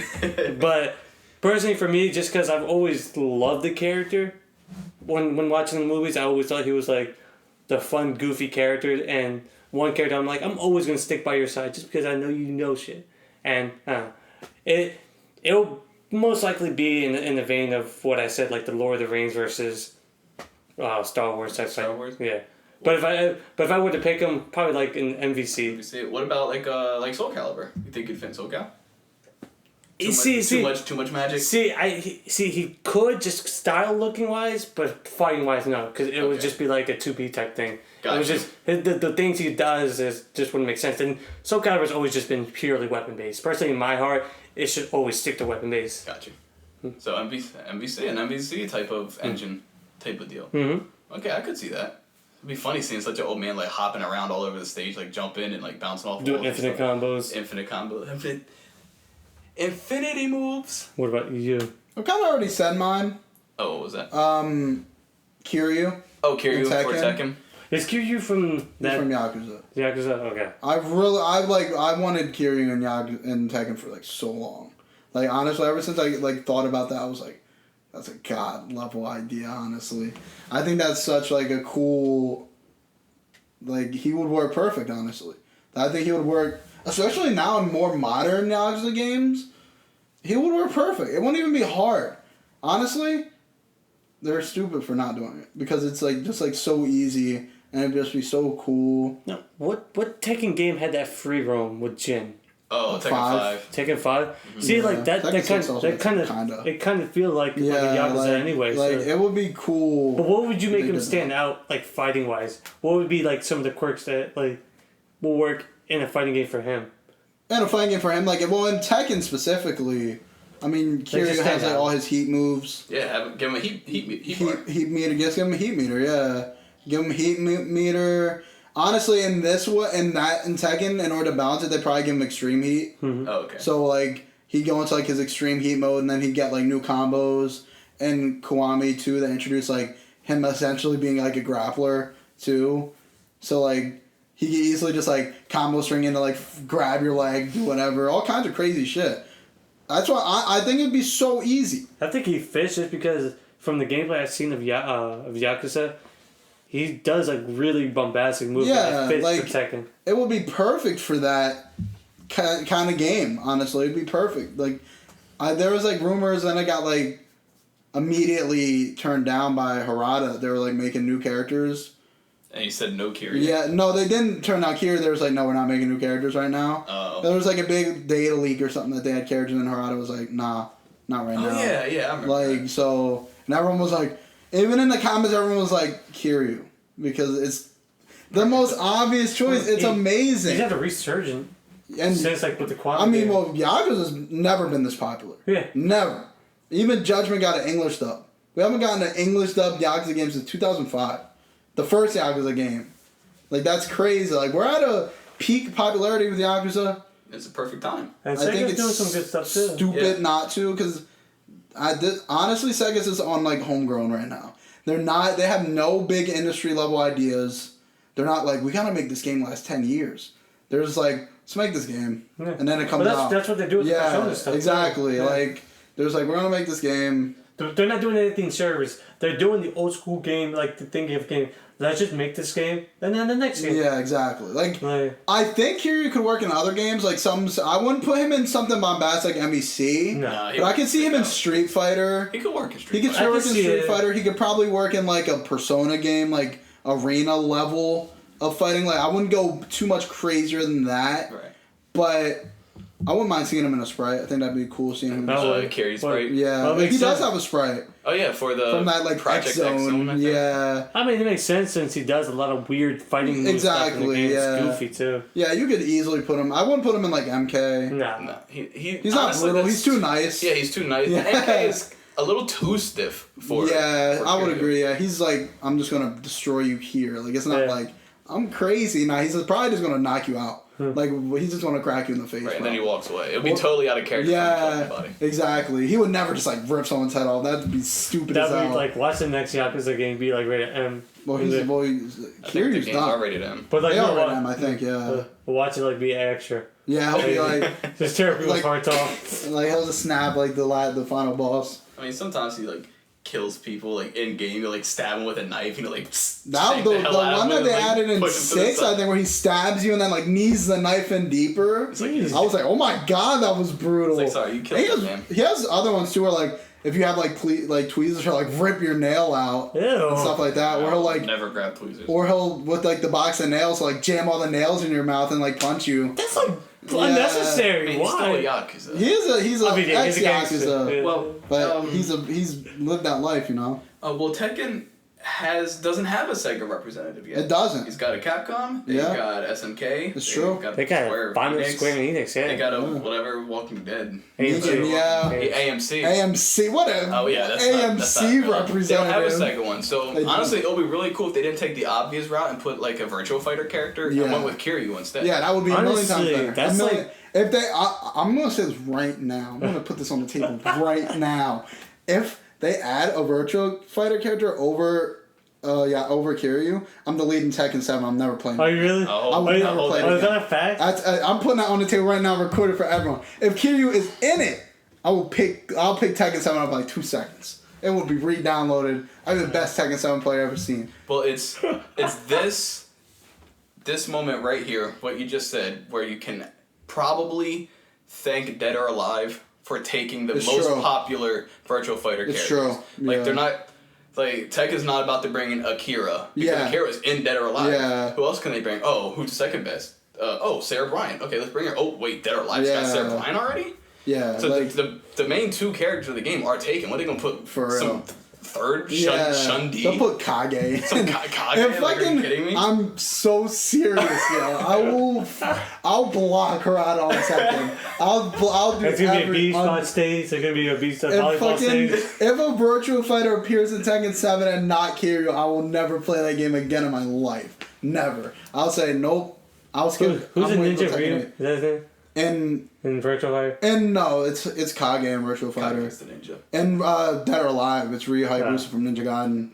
But or Hayate. Or Hayate's in there too. Kasumi or... Man, there's only one ninja to me, and that's Ryu Hayabusa if we're talking Dead or Alive. Where do they put Monster Hunter? Monster In what? In Tekken. I'm not playing Tekken ever again if it's a Sega character and it's not Kiryu. I'm so mad. I'll be so mad. I'll take another character, like, let's say, I forget his name, the character that's coming for Shin Yakuza. If they're like, yo, we just want to boost like this game, we'll put, I always forget his name. We'll put this character, the new protagonist from this game in there. Okay. I'll be like, I'll take this. But it's not what I wanted. But it's not what I wanted. Yeah, like I'll take it, but it's not what I wanted. But if it's dead ass fucking Akira, I'll delete that game. I'll block her out on Twitter. I really don't think it'll be Akira. I don't think it'll be Akira. Nah, that would be fucking. Because Akira's pretty popular in Dead or Alive, and like I said, Sarah Bryan's also in Dead or Alive. And so I don't think. Wasn't it Jackie? There's Sarah and Jackie Bryan. Is Jackie's in Dead or Alive too, isn't he, or no? Maybe, I don't know. I don't play Dead or Alive. I just know those 2 characters in particular are. But I'll be mad. Are in it. What if it was like Majima or the guy from Judgment? But I mean, those are both all cool characters too. Would they be what I wanted? No. But would they be cool? Yeah, definitely. Nice. Definitely. Okay, that's a lot of passion. Look, man, I'm telling you. I will delete Tekken so fast. I will delete it so fast. So much passion. All right, well, let's move on to our final topic before Dill has an aneurysm and gets like Jamaican shake juice all over the place. Fucking Tekken, man. Why is he not here? Okay, we cannot have a discussion about crossovers or guest characters without bringing back arguably the greatest crossover / guest character series of all time, being the Super Smash Bros. Series. Of course. We couldn't. It would just be a travesty, right? Of course. It was just a crossover game from the first Super Smash Bros. Is what if we brought a couple of Nintendo characters in and we just had them fight each other? Your Mario's, your Luigi's, Donkey Kong, Kirby, Captain Falcon, Ness, and I can go. Yeah. You guys know. There's 80 characters. Yeah, there's 80 characters in Super Smash Bros. 1 for sure. Yeah. And that was enough to set the world on fire. Right. Like, this is cool. We never had something like this before. We never even dreamed of beating up Mario with Pikachu or using Donkey Kong to beat up a child named Ness that no one actually has heard of until then. I'm about to say no one knows who Ness was. And that's kind of what it was for like the first 2 games. Mm-hmm. Super Smash Bros. And the much more popular Super Smash Bros. Melee. Right. Which is pretty much an extension, a much better game than Super Smash Bros. As it should be. Being a sequel. It expanded the roster, introduced a lot of characters that people might not have known, like Ganondorf. I mean, people knew Ganondorf, but I didn't know Ganondorf because I didn't play any Link games. Yeah. But Mr. Game & Watch, maybe some people were too young, like myself, to Everyone actually who played Super Smash Bros. Is too young to know what Mr. Game & Watch was. But Mr. That's like Game & a Watch. late 80s Nintendo product. But like that was mid-80s. cool, because he was the last character you could unlock. You could not unlock him without unlocking everyone else first. And I'll forever say Mewtwo has the #1 my favorite way to unlock a character ever. Do you want to tell the audience how you did that? Well, what was it? You had to have in-game... Well, technically, you just had to have in-game play time of what, like 24 hours? In one session. And once, yeah. And that was if it was 2 players. 4 player every amount of characters on the screen it went down. Yeah, I think that was just like super cool. Like, it's essentially like, dang, I really want to get Mewtwo, but I guess I have to wait till tomorrow. Like, I think that's just funny. I like that's the most standout way to get a character ever. It's just essentially get into a match and just leave that game on for 24 hours. Or 20 hours, however long it was. And you could tell, and this goes back to something we touched on earlier in this episode, that was before the FGC. Now, you couldn't make a character that requires that much patience. Because you have to unlock everyone for the tournament build. Yeah, exactly. Just buy it. Yeah, now you just buy them. You would just buy them now. Which, I mean, technically you don't because they didn't in Ultimate. Yeah. But if it were like a more mainstream company, Nintendo doesn't care, I feel like, that much about... I feel like Sakurai would have not joined the product if we were like, we're going to make every character buyable. And Sakurai would have been like, no. Like, wait, you mean like all like 80 characters that were not the original? Yeah. It's like all you have to do is play the game. Honestly, the best thing about Nintendo when it comes to aspects like that is that they're run by a bunch of old people.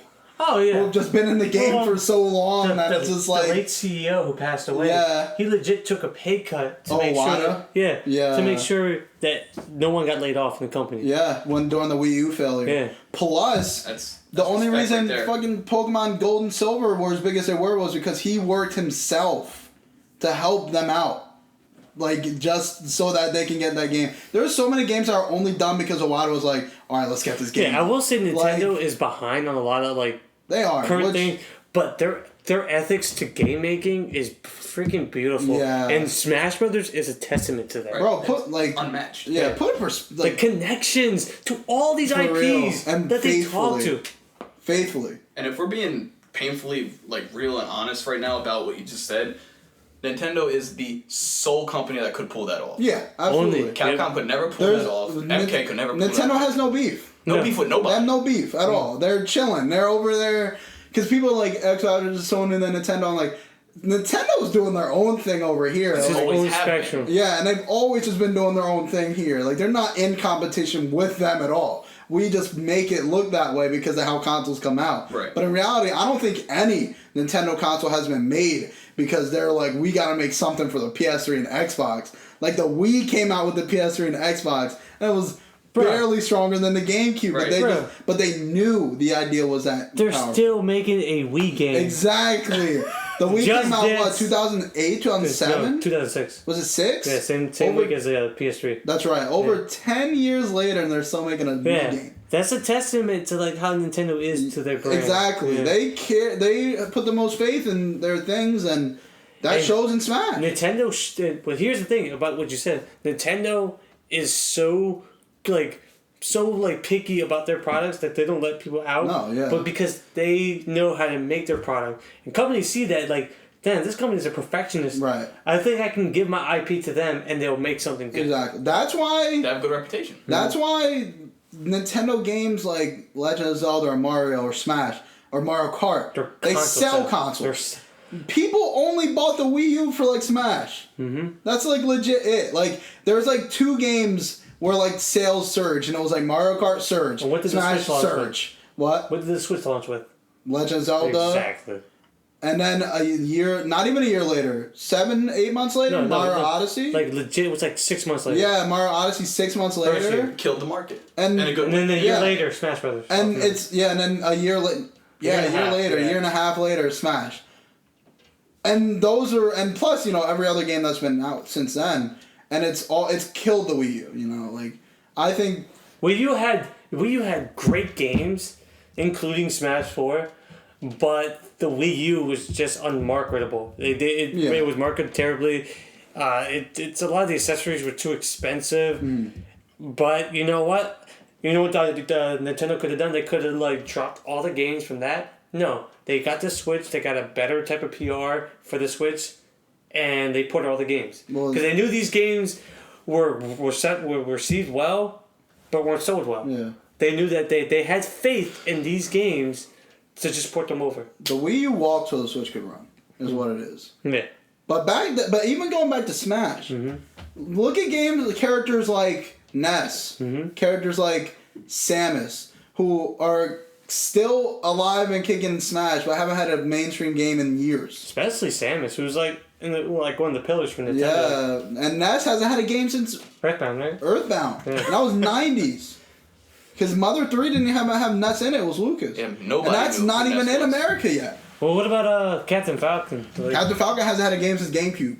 And he didn't have a game before Smash Melee. But that actually had the character. But you know what the games are now? What? The games are these crossovers games. Yeah. That's the one thing they're keeping these games it shows alive. like that Nintendo never forgets about their character. Ew. They'll always come back. Smash Ultimate is the perfect testament.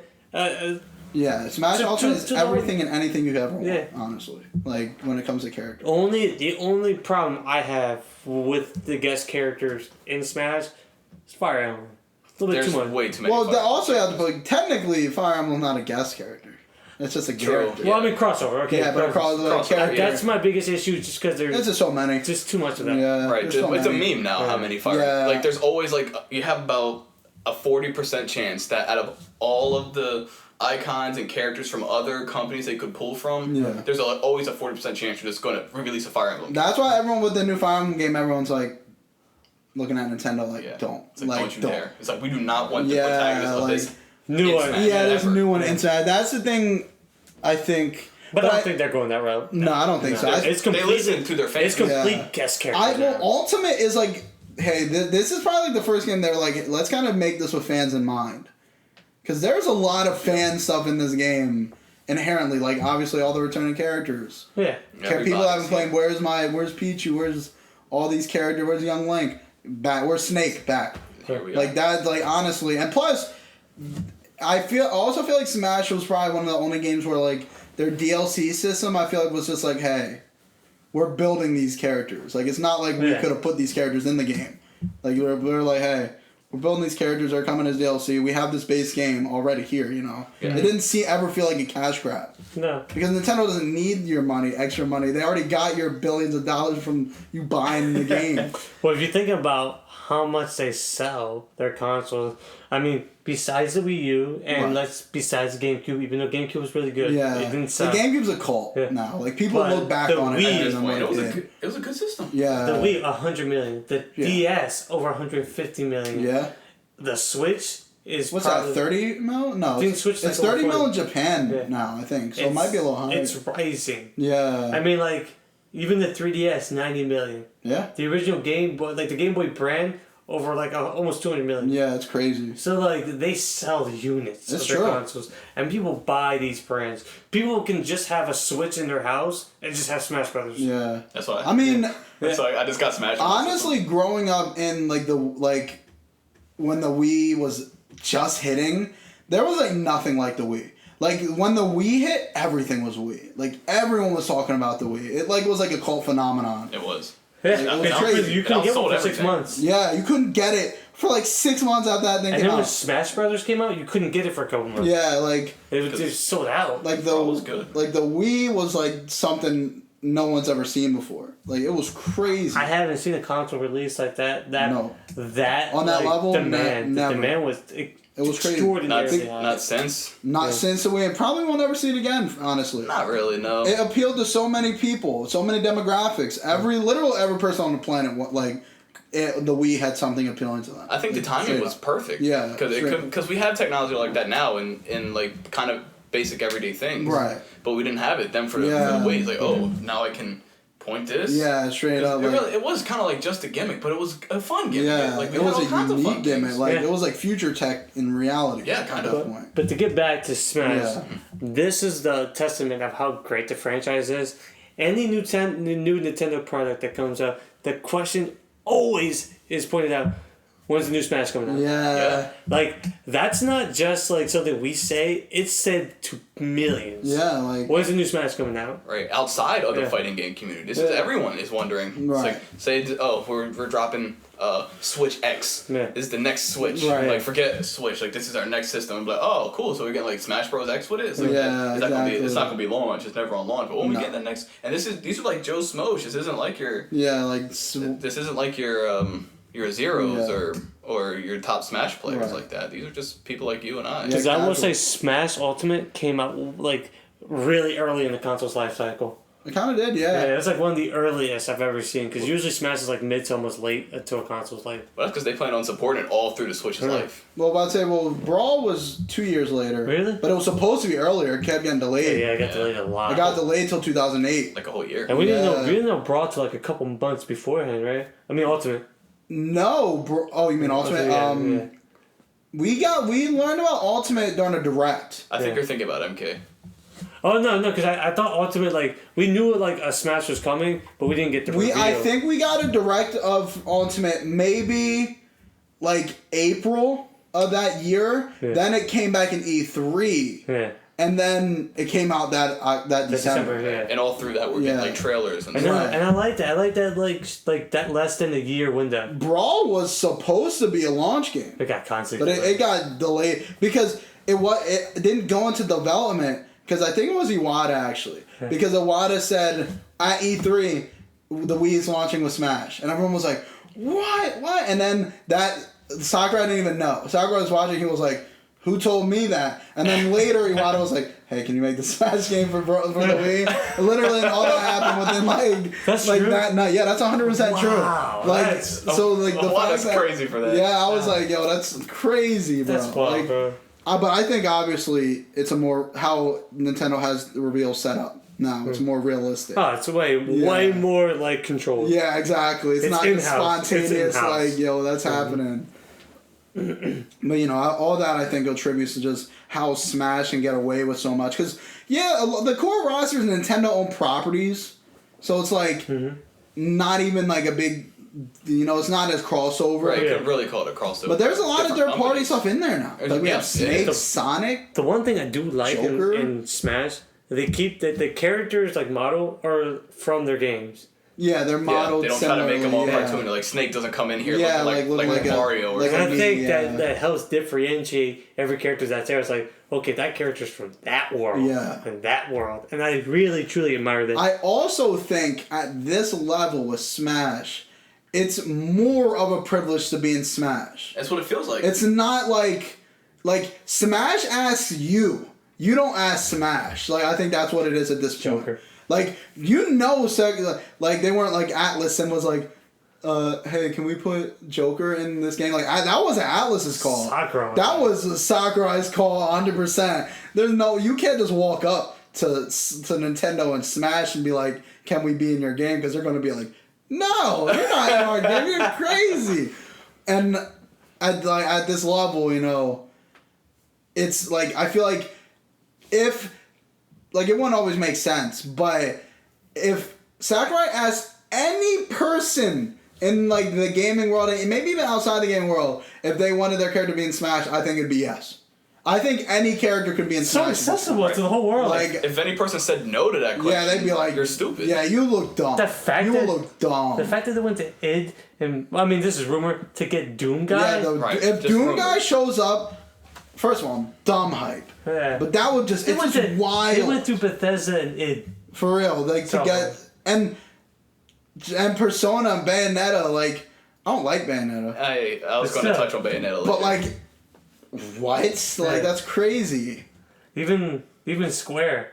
Yeah, To get, it's like, rare. Cloud. Cloud, that was like one of the biggest ones. Like I mean, at this point, it seems like we say, like, you have to go through Bethesda and id, but I feel like they don't go through Bethesda and no, id. they ask them and then they say yes. They go, oh shit, really? Like, Yeah, I feel like absolutely. they're the ones that get excited that they Yeah. got the call from No, Smash. that's 100% accurate. 100%. So like the trailers of the Smash characters getting the letter is kind of probably similar Yeah. to how the Smash Bros crew Right. gathers their people. It's legit a letter. Yeah, That's what I'm saying. It's the legit a letter. It's a legit a calling. It's Like- And it's like, oh shit. It's like a letter, but like the seal yeah, is the like seal the is Smash like the ball. Smash symbol. Right. They'd be like, oh shit, we Right. got it! Yeah, they're like, what? Yo. Because it's kind of something I bring up often whenever we talk about Smash. It feels like, and this is how like I would interpret it if I was in the companies that were reached out to by Sakurai. Right. I would have the feeling like I made it as a game developer. Oh, If yeah. My like protagonist to my main series got into Smash. Right. Like, 100%. Like that's Yeah. it. Like that's the Yeah, popularity. absolutely. Absolutely. I 100% agree with that statement. Yeah, like- Honestly, I think that Fire Emblem blew up just because of it. Just Yeah. how many characters. Oh, yeah. Nobody. Fire Emblem nobody. exists because of Smash in No America. one knew who Marth 100%. Yeah. No one knew who Roy was. Yeah. And now that franchise is like $1 billion franchise. Yeah, it's one of their biggest franchises now Yeah. because of Smash. Yeah, 100%. No one knew. And that's not a Roy disgrace. It's like, oh, we got, like, don't think of it as an insult that you got Yeah. popular for Smash. Think of it as like No, a that's- freaking, like, just an honor. Yeah. Like when you're in Smash, no matter how long it's been since you've made a game, your character will forever be remembered. It'll be Yeah. idle. It'll be Yeah, because idolized. Smash, in all seriousness, could theoretically never die. It could. It could never die. They have limitless characters to pick Yeah. from. Smash will only end if Nintendo wants it to end. Yeah. And it And brings in every money, so character Nintendo from probably like won't the ever want main that. core will change anytime they get a new game. Like Link Yeah. change, Mario Yeah. will change, everybody will change because Yeah. of the new games that will come out Right. in the years to come. So like, it's never gonna feel the same. Yeah. Every Smash is they have a good gap between each one. That there's like a new game in that series that the characters will feel different. Yeah, I agree. It's true. And even because we might, if we'll see characters like, like Cuphead or some other characters that are kind of cartoony, they look like they'd be perfect in Smash. Right. But just because you see those characters with characters like Snake or Bayonetta or Cloud, it doesn't rule out characters from more mature audiences. Yeah. Like we could see like a Pyramid Head in there. Yeah. And it would be a like- little jarring, but we have zero like horror game representatives. But I say at this point, I can't even create boundaries. Yeah, Like, you you can't even create a boundary at this point. Like Doom Guy, which would be like obviously Snake is rated M, but like Doom Guy, who's probably like the most visceral, I would Violent. say violent character. Yeah. If he were in Smash, that's like a first, honestly. Huh. Yeah, he's Yeah. purely like mature. Yeah, like purely like there's no like noir or like story there's no aspect great really. There's school shootings Like- that happen because of like someone said that they played that game. Yeah, That's how literally. violent the character is. Like whether that's the case or not, yeah. that is still a thing. Yeah, it's still like, a thing. Like that, and to say that's in Smash literally opens up anything. Like anything is feasible in Smash. If Sakurai wants to do it. It's literally Marvel Secret Wars.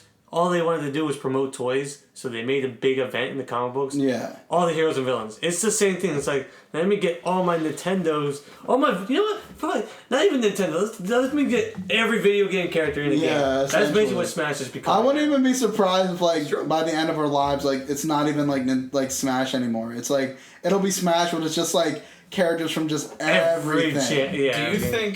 Do you think I'm so happy you brought that up. Do you think like say this is the last Smash, right? Okay. And people were like not saying there are rumors, but people are speculating that if there is a next Smash, it'll be a hard reboot. Like we'll have like a smaller roster, maybe it'll play different. That's the speculation. But See, I don't think it would ever play different.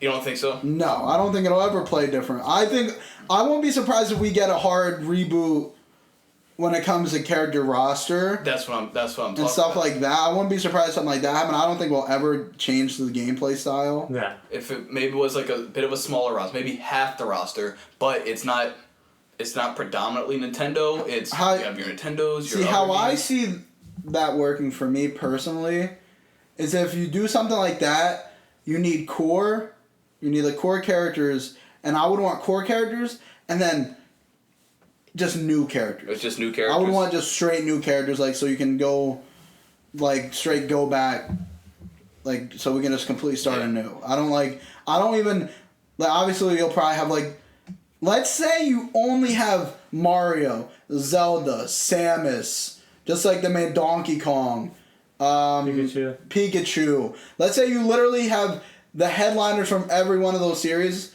and then just new characters that we've never seen. I wouldn't be against as that. a whole. No. Like, you don't have Peach or Bowser anymore. You'll have, I don't know. They don't even have to be, like, Mario based. Yeah, they can be completely on their own thing. You know, like, you don't need any of that. That would probably be what I would want. I don't want, like, mostly the same roster and some characters just gone. I would want, like, almost an entirely new roster. Now, what about something like this? If it was, like, a big crossover event, right? Right. Like, Home by Nintendo, who started this whole ball rolling. Okay. And it's the big, giant celebration of the history of video games. Yeah. So you want, like, a base roster. Well, say you have your base roster of say, Mario and Bowser, right? Okay. Not even like Mario and Luigi, like Mario and Bowser. Yeah. Right? You have Mario and Bowser, then you have like Sonic and like Eggman, I guess. Right? Sonic. I mean, never played with Eggman before. You have Sonic and Eggman, Crash Cortex. Right. Trying to think of Just ones. like Banjo and Gruntilda. And there's I know there's more that I'm really blanking. Yeah, I know what you but mean. you know what I mean. Yeah. Stuff like that. Like that's your core. Like that's like your core. Like starting 8 characters. Okay. Yeah, that's like your starting 8 characters. Like say those are like Right. big icons, or like instead of Banjo's like Kratos and Zeus. I guess. Yeah, that's it, really. Maybe. Zeus or Ares. Kratos. Yeah, Zeus or Odin. Ares or Odin. Are you talking about Oh the new yeah, one? yeah, the new. It would definitely be new Or Kratos. old Kratos and new Kratos. Like, you wouldn't have old, new, like, old Kratos. I get what you mean. And then it expands outwards, and there's no real company theme. Like, you'll get your Nintendo characters, obviously. You get Nintendo See, if we're characters. talking like that, I wouldn't call it Smash. No, it wouldn't be called Smash. Yeah. It'd be like... If it's something like Something just like that. plays like Smash with that, then yeah. Yeah, by That sounds Nintendo, awesome. it's like in the spirit of Smash. Yeah, I like wouldn't in the call it spirit of Smash. Smash. Yeah. By Nintendo, it's got the Super heart, Smash the heart of Bros. Smash Bros. presents. Like, yeah, Like the like, celebration of video games. yeah. Now, would you be opposed to something like that? No. But there's no more, like, not no more Smash, but that's the next in the Like, that would be the next quote-unquote Smash iteration of, line. like, a Smash line. Yes. I mean, I'd probably be for it, but you need obviously more than that. But more than that. But, like, Yeah, of course. The only issue is like a lot of those supporting characters in those series are really cool though. That's the issue that you have. Like you only stick to one series for each series, or like 2 sets of characters From each series. Yeah, and, like because a lot of those Well, side characters are that's really base roster. That's just the base Yeah, roster. that's just like a You- base. Obviously, you'd have you more start the than game that. off with Yeah. that. cool. I mean, I wouldn't be too opposed. It's more like I want to see how it plays Yeah. first. I mean, yeah, I wouldn't be opposed to that. Because I trust Nintendo. Because personally. honestly, I feel like Nintendo could do something like that, and then they could just infinitely port Ultimate.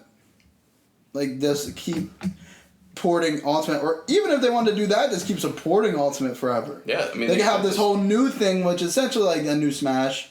It plays like Smash. Well, I And then know- you have your more traditional Smash over here. I know Ultimate will be.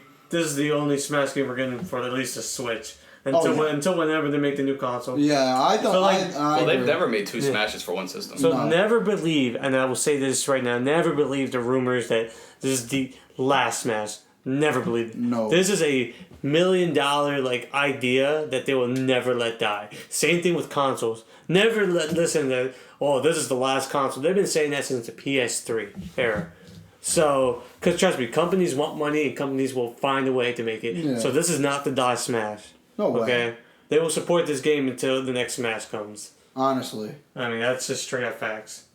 Everyone wants to, like, be the one to be like, huh, well, I know it's the last one because there's all these characters. But then you have a discussion like this where it's like they can legit just do a hard reboot and just switch the entire roster. Yeah. Because there's so many different properties that they can touch. Honestly, now that it's attained that level. And the thing with it is like Ultimate's like engine is solid as hell. Yeah, like you absolutely. could, if you don't like this new crossover because you miss Daisy for some reason, Yeah. you have Ultimate. Ultimate's right there. That's what I'm saying. They could just infinitely port Ultimate. Yeah. Like, and if they really wanted to, just create 2 separate series. Like you'll have they go parallel. Yeah, like have like I don't know what you'd call it, maybe like fighters or something, like the fighter, Nintendo's fighters, Nintendo games. With the Z? Yeah, the Zelda fighters. But have that, and then have Smash. And then maybe you don't get any big Smash things, but you'll just keep getting like Smash support or something. In some way, I don't know.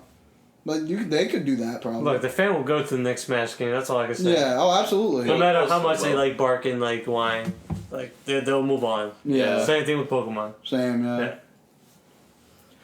Okay, you know what? We hit a lot of beats here. We just want to ask you guys one more time. What are your opinions on crossovers now that we've discussed all these things? Hate them. Get rid of them. Hate them, get rid of them. You've heard them straight from the Jamaican Shake's Yeah, mouth. no crossovers. Do them that you think it's going to really be good for your game. Like if you're going to do them, be faithful to that property, but also be faithful to your community as well. Yeah, do them, but only do them if you're gonna do them good. Yeah. Right. And in conclusion, put Kiryu in Tekken. Yes. If you don't, I'm coming for you, Harada. Coming for him. Honestly, they should just take out Kiryu. They should take out Noctis and just replace him. with Honestly, they should take out every Tekken character in this one. Kiryu. This is the whole roster. It's just one Yeah, character. just one character, just Kiryu, just just like Kiryu. he's like, Oh, they That's they gotta put Kiryu. Gon back. Gun. Yeah, Kiryu gone and just kicking Gon on the floor. How bad would you be? I'd be like, Gon, this is yeah, the only man. game I ever wanted. Is Gon and Kiryu. Okay, unless you guys have any other questions or concerns, we would wrap up. Yeah, I said my piece about it. Yeah, I think Yeah. everyone knows how I feel about Kiryu being in Tekken. So Kiryu You're and gonna get a Smash Kira. You're gonna get a Kira. I'm sorry. no, Yeah. Kiryu and Smash. Nope. Did you realize What? that? Weird. Okay. He'd be like, that's the sound Kiryu makes. Yeah. That's my favorite sound he makes. What's that? That's yeah. No, I think it's just like a nod of approval. It's a paragraph It just of like a it's just a whole monologue. He goes, he goes, ooh, when he eats something. Oh yeah. Yeah. He Like, shakes his head. yeah, he's like, Oh. yeah, Kiryu's the best character. Put Kiryu in Smash, man. Put Kiryu in everything. Kiryu in everything. Kiryu and everything. That's the next That's the next Yeah, crossover it's just game. Kiryu. Kiryu and And it's everything. just Kiryu and everything. He just shows up. He's just like, and then runs off. All right, then. If that's it. No questions. No concerns. That was the episode. Thank you, Jamaican Shake, Deep. Carvin Chicken. Yeah. I appreciate you guys coming in and doing this wonderful interview. I hope it wasn't too draining for you guys. Nope. He almost had an aneurysm. He did almost have an aneurysm. Harada knows. But before anyone has an aneurysm or a heart attack, this has been the Bottom of the Pit podcast, where we look to the moon and swap our palettes. Thank you very much, and we will see you guys on the next one. So, yeah.